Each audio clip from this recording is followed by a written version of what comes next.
Bonjour monsieur, on vous rencontre à la préfecture, vous déposez votre dossier de candidature pour les prochaines élections législatives des 11 et 18 juin prochains. Vous représentez le Parti communiste, vous êtes candidat dans la 2e circonscription. Qu'est-ce qui a prévalu à votre candidature ?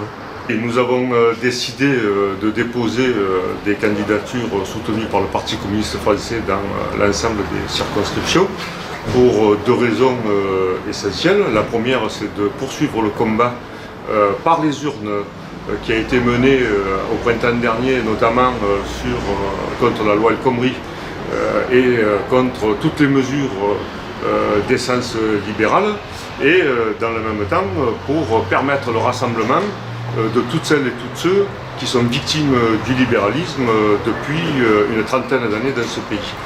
Donc nos candidatures, elles sont légitimes. Ma candidature, elle est légitime dans la 2e circonscription, car comme vous le savez, nous sommes un parti qui a été appelé le parti des fusillés, et donc légitime pour combattre le Front National, légitime pour combattre le libéralisme et légitime pour le rassemblement des électeurs et des électrices qui souhaitent changer radicalement de politique.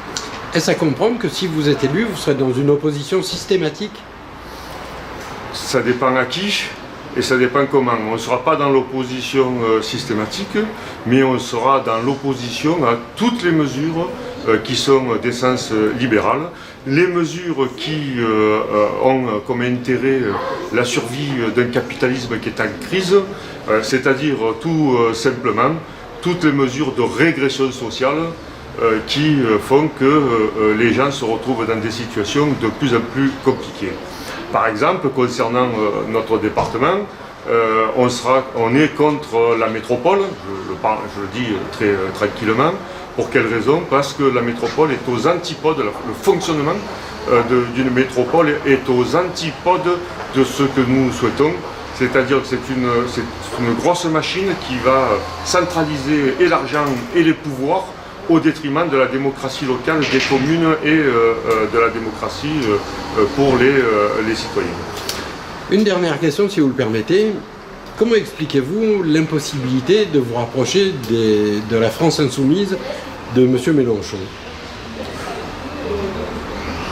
Deux questions, une question qui peut être débattue, mais d'abord c'est pas l'essentiel de ce pourquoi nous... Peut-être que dans le département du Var, compte tenu des perspectives qui se dessinent, au regard des scores de la présidentielle, il eût été intéressant d'essayer d'unir toutes les forces de gauche. Ce que nous avons essayé de faire, mais nous n'y sommes pas parvenus avec notamment la France insoumise, depuis même bien avant le premier tour. Nous avons tendu la main à toutes les forces de gauche anti-libérales et surtout anti-austérité. La France insoumise a refusé de nous rencontrer sous prétexte que les représentants locaux n'avaient pas de mandat.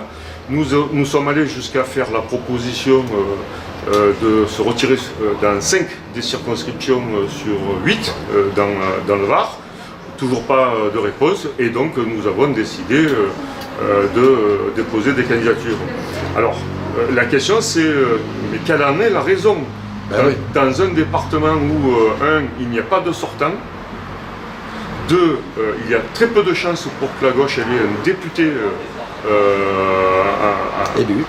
élu à ces élections, et donc il y a rien ne peut permettre une telle division dans un département où la droite et le Front National sont à environ 80%, où le Front National ne cesse de progresser et qu'il risque d'avoir 1, 2 ou 3 élus frontistes à la sortie.